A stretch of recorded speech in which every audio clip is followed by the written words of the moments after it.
तो मैं ये कहूँगा कि सर्कस शायद लोगों को नहीं उतनी जची या पसंद नहीं आई। देखिए, जब आप फिल्में बनाते हैं ना, उसमें ये ज़रूरी नहीं है कि हर वक्त छक्का लगे आपका।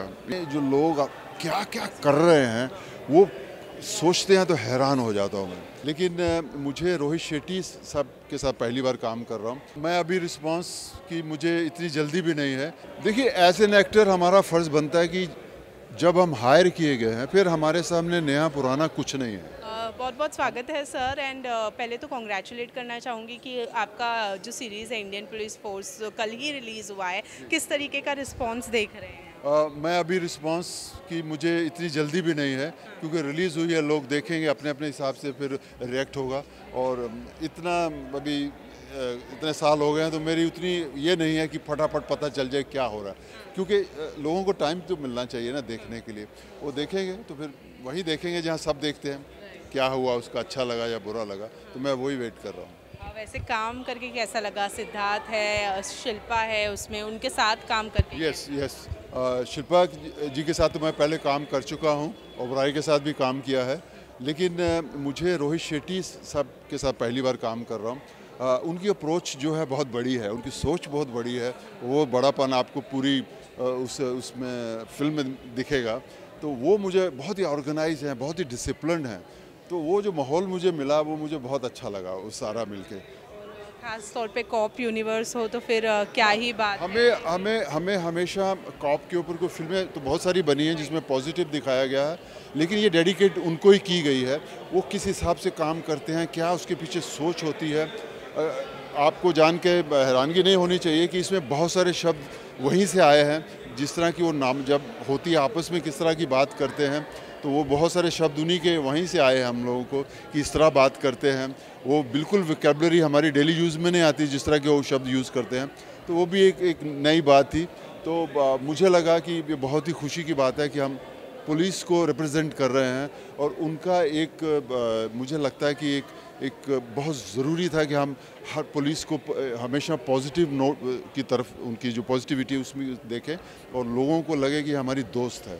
तो शायद इस पूरी सीरीज़ का यही मतलब है। इतने साल हो गए हैं इस इंडस्ट्री में काम करते करते, जब आप ऐसे यंग जनरेशन के साथ काम करते हैं जैसे सिद्धार्थ है, कैसा महसूस होता है? क्या फ़र्क देखते हैं आप इस यंग जनरेशन को काम करते? देखिए, एज एन एक्टर हमारा फ़र्ज़ बनता है कि जब हम हायर किए गए हैं, फिर हमारे सामने नया पुराना कुछ नहीं है। हमारा डिसिप्लिन वही रहेगा, हम जिस तरह करते आ रहे हैं, जो हम करना चाहते हैं वो वही रहेगा। यस, लेकिन ये बात की खुशी होती है कि आज का जो उभरता हुआ टैलेंट है, उनके साथ हमें आज भी काम करने का मौका मिल रहा है। बाकी और कोई फ़र्क मैं नहीं देखता हूँ कि देखिए, जो तरीका है शूटिंग का वो वही है, जो काम करने का ढंग है वही है। यस, एक बात मैं बहुत प्राउडली कहना चाहता हूँ कि अभी का जो डिसिप्लिन है वो जो शुरू में मैंने देखा उससे मच बेटर है, और उसकी मुझे बहुत खुशी है। रोहित शेट्टी की अगर मैं बात करूँ तो पिछली फिल्म उनकी सर्कस कुछ खास काम नहीं कर पाई थी। हालांकि ये OTT रिलीज़ थी, पर कहीं ना कहीं कोई सेकंड थॉट या कुछ था माइंड में फिल्म करने से? देखिए, जब आप फिल्में बनाते हैं ना, उसमें ये ज़रूरी नहीं है कि हर वक्त छक्का लगे आपका या हर वक्त सेंचुरी लगाएं। ये भी उसका एक हिस्सा है कि हम कब कहाँ किस वक्त कौन सी चीज़ पसंद आ गई लोगों को, कहीं कुछ कमी रह गई। क्योंकि जब कोई भी प्रोड्यूसर या डायरेक्टर मिलकर फिल्म बनाता है ना, उनकी सोच कभी भी डबल नहीं होती कि चलेगी कि नहीं चलेगी। उनकी सोच में वो स्क्रिप्ट जो है टॉप पे होती है, उसको बनाने का तरीका उन्होंने सोचा होता है, बस उसको करके लोगों के सामने लाना है। उसके बाद ही पता चलता है कि लोगों को क्या लगा। उससे पहले आप नहीं जज कर सकते।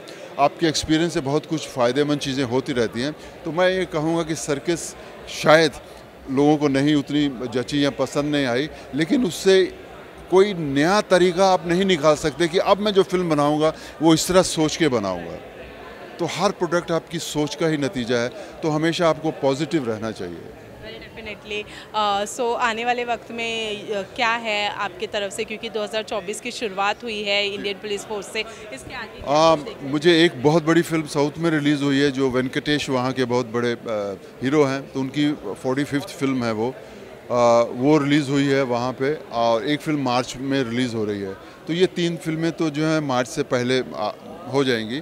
उसके आगे का जो हिस्सा है उसमें जो फिल्में हो रही हैं, कुछ एक फिल्म अप्रैल में है जो शायद वो अप्रैल में जो कहा है उन्होंने, तो वो इतना दूर का मैं सोच नहीं रहा हूँ, तो अभी जो सामने आया है वो यही है। वेल डेफिनेटली 22 को राम जी का प्राण प्रतिष्ठान है अयोध्या में, कितने एक्साइटेड है उस चीज़ के लिए? और बहुत ज़्यादा मैं पूरा देश के साथ में हूँ। मैं जब टीवी देखता हूँ, क्योंकि टीवी ही मुझे सबके साथ ऐसा लग रहा है कि मैं वहीं खड़ा हूँ, उनके साथ खड़ा हूँ। लेकिन जिस इज़्ज़त में, जिस प्यार में जो लोग क्या क्या कर रहे हैं, वो सोचते हैं तो हैरान हो जाता हूँ मैं। तो मुझे ऐसा लगता है कि ये जो फीलिंग हमारे अंदर आई है, ये बहुत ही नई है मेरे लिए भी। मैं जो महसूस कर रहा हूँ ये बहुत नया है। मैं महसूस कर रहा हूँ कि भगवान तो थे, हमारे घरों में भी थे, लेकिन कभी हमने इतने प्यार से, इतने दुलार से उनकी तरफ देखा ही नहीं। हमें कभी लगा कि हम जवान हैं तो हमारा ध्यान नहीं उधर जा रहा, फिर लगा और ऊपर चले गए हैं तो नहीं ध्यान गया। नहीं, ऐसा नहीं है। लेकिन इस बार जो फील हो रहा है ये बहुत ही डिफरेंट है, और लोगों का जोश देखने के बाद तो एक राममय है, सारा देश इस राममय है। वो जो मैं देखता हूँ मुझे बेहद बेहद खुशी होती है, क्योंकि मुझे लगता है कि बहुत कम मौके मिले जब हम सब ने एक फील किया है। तो ये जो माहौल एक फील करने का देश के लिए आया है, मुझे लगता है ये सबसे बड़ी अचीवमेंट है। थैंक यू सो मच हमसे बात करने के लिए। Thank you. All the best. Thank you.